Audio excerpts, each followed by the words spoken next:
How did that happen? Okay, I'm not getting a picture. This is great. Oh my goodness. Why didn't I test this? All right, let's try this again. Am I getting a picture yet? I am not. Click to start. Here we go. Wow. Okay.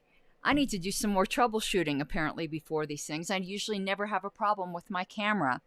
But I'm getting ready to go to, and yes, I do have my Flexa or Die shirt on. I'm getting ready to go to Tennessee.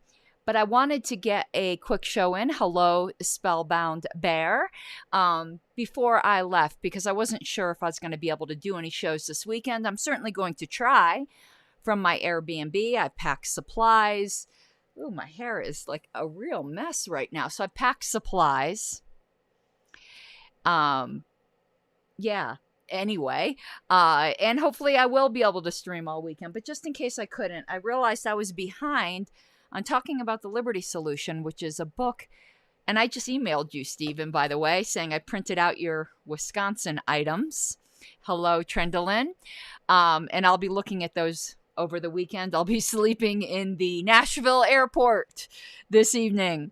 I need to find a nice quiet place, and I'll be doing a platform committee meeting from the Denver airport in a couple of hours. We got 14 inches of snow last night, so I'll be leaving for the airport early because I'm anticipating that trek is not going to be pleasant. They didn't get much snow out at the airport. It's not going to affect my flight, but it will affect leaving Castle Rock. All right, so we are on, again, this book, The Liberty Solution by Derek Wills, forward by Dr. Block. It is right now the book I am recommending for your liberty curious friends. It's very easy to understand. Things are laid out very well. This is not a sponsor of this show. Derek sent me this book for free to read, and then I took it upon myself to decide to go chapter by chapter and to recommend it as highly as I do. And I just saw you, JJ. Sorry. I was just negging you. The way you neg me.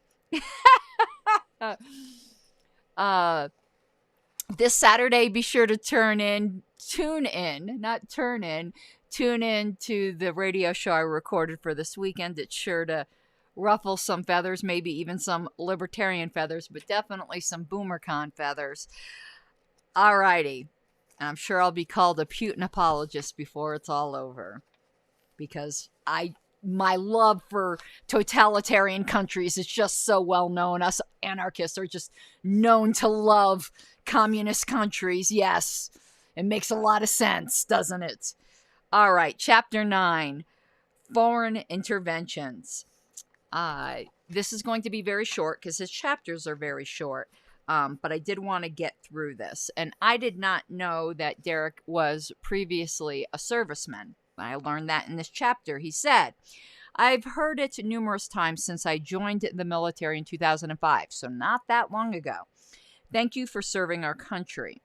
At first, it was humbling because I was proud of what I believed I was doing.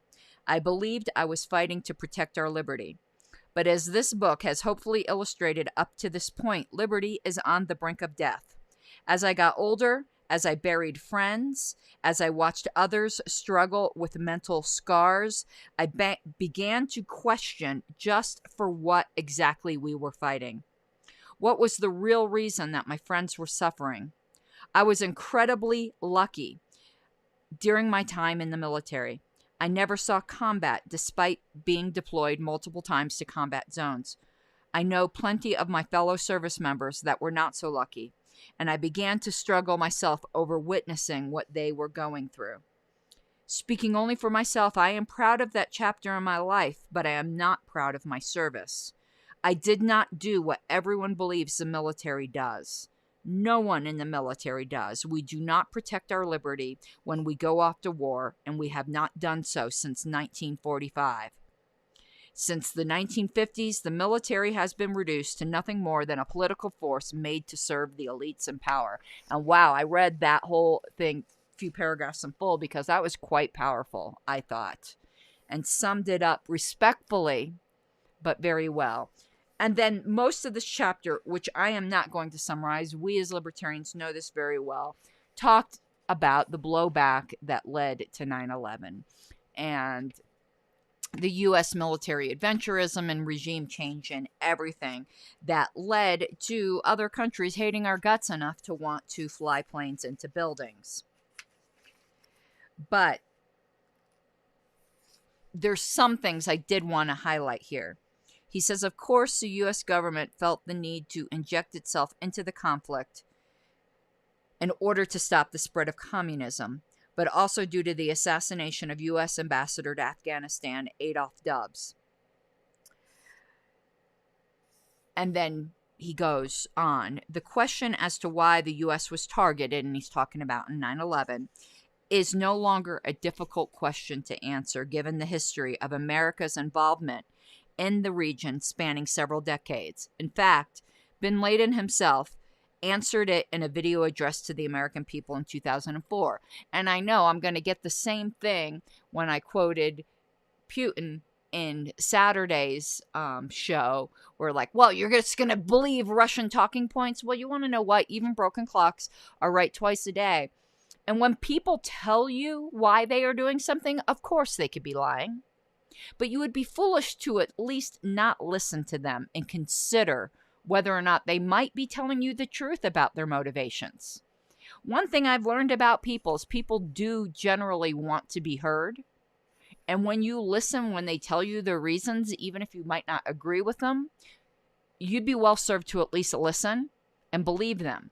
Or the shorter version is when somebody shows you and tells you who and what they are, believe them. So here's what I'm only going to read part of what bin Laden said when he was saying why they did what they did. Before I begin, I say to you that security is an indispensable pillar of human life and that free men do not forfeit their security, contrary to Bush's claim that we hate freedom. If so, then let him explain to us why we don't strike, for example, Sweden. No, we fight because we are free men who don't sleep under oppression. We want to restore freedom to our nation, just as you lay waste to our nation, so we shall lay waste to yours. That is what he said was their motivation. You don't have to agree, but we would be wise to listen. And I'm going to read the closing few paragraphs of this chapter because I think it's a very good summary. He says, America's involvement in foreign nations has been rampant and unchecked for decades. These interventions are written off by the American public using the vague euphemism of American interests overseas. Aside from the direct involvement on the ground, sanctions levied by the U.S. have also caused incredible amounts of destruction in the region with zero concern from members of the government. And the same thing is going to happen with our sanctions to Russia. It's not hurting Putin. It's going to hurt ordinary, everyday people that are just like you and me. They just happen to pop out of a vagina in a different latitude and longitude and speak a different language. In 1996, 60 Minutes correspondent Leslie Stahl asked then UN Ambassador Madeleine Albright if the sanctions on Iraq had been worth the 500,000 children that had died as a result. Her answer, without hesitation, was, I think that is a very hard choice, but we think the price is worth it. It's easy for you to say it's worth it. It's like saying, well, you want to know what? If I do action X, it's going to result in, let's say, JJ getting punched in the face. But you want to know what? That's a price I'm willing to pay. I'm sure JJ appreciates that I'm willing to pay the price that he's ultimately has to pay.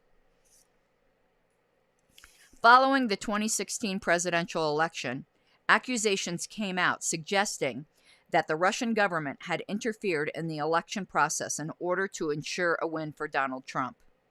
Though no direct link was found between Russian operatives and the Trump campaign, the very notion that a foreign nation had interfered in the election process rightfully angered many Americans, especially after the Mueller report found, quote, that the Russian government interfered in the 2016 presidential election in sweeping and systematic fashion, end quote.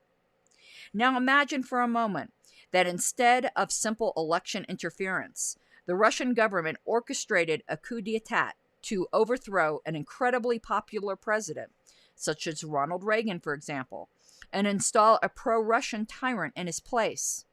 Imagine Russian oil corporations drilling oil on U.S. soil, exporting it to Russia, and compensating the U.S. pennies of the proceeds to do so.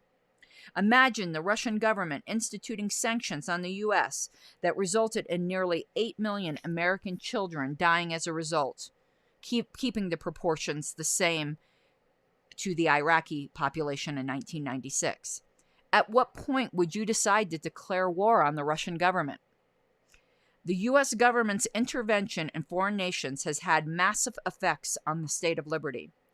The propaganda machine has done everything in its power to ensure that the state is made to be the victim and that good citizens are needed to serve its interests. The reality, however, is that these brave men and women that selflessly sign up to serve their country only end up serving the interests of the political elites. Many of them come home in flag-shaped coffins, while others come back with a lifetime of mental scars. Defending American liberty has not been an actual mission of the U.S. Armed Services for the better part of a century, if not longer. This act of defrauding every single individual who signs up to serve the state is an act of pure evil. Not only does it violate the rights of other people abroad, but the con by which the state sways young, ambitious minds is, at the very least, ethically bankrupt. But you want to know what, JJ? If the option's between a punch and a knife, you can understand the price. I think it's a choice you make, though. I can't say I'm going to make it for you. For all I know, you might have a metal arm, and the knife might be to your arm. And you might go, you want to know what? Knife me in the arm all you want. It won't hurt me. It won't hurt as much as a punch in the face. It's not my choice to make. It's yours. All right, part 2 of this book is entitled The Solution to the State, with the next chapter being What is a Liberty Not? Chapter 10, and that is where we will continue next time. I'm trying to see how many chapters there are in this book. There are 14 chapters, so we have 4 more. But that will be it for today. I need to go finish packing, as you can see. I did my nails. Aren't they pretty? Aren't they pretty in pink? Nice and bright. All right, everyone. And again, we're starting this book next week. I am so freaking excited. Let me read some of the back here. It says, humor has produced not just a brilliant work of political philosophy, but a gripping page turner. I do not think works of political philosophy are very often also called gripping page turners like a Stephen King novel. With an engaging style and sharp wit, humor demolishes 2 entrenched dogmas: that we have a duty to obey the law, and the state has the right to force us to obey. Humor's conclusions may be controversial, but he makes them seem like common sense, because they are common sense. And I love this next part here. Brian Kaplan, who's another philosopher that I really like.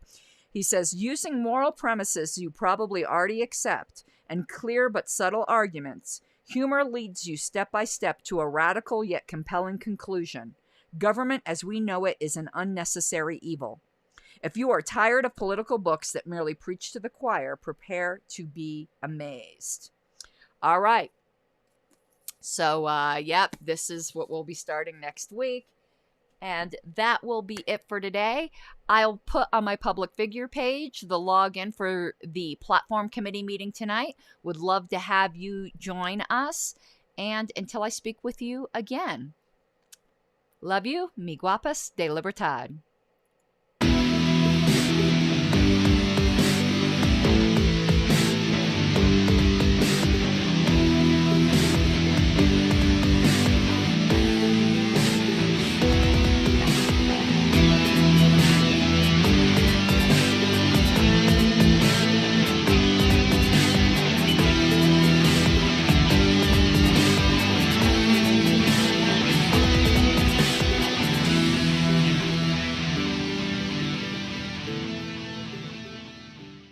gotta take what you're given, that's how we live it. Don't be mad at the system, it's simply how we've existed. I hear a lot of people talking like they politicians and choose to be an accountant because it's safe in a business, not because they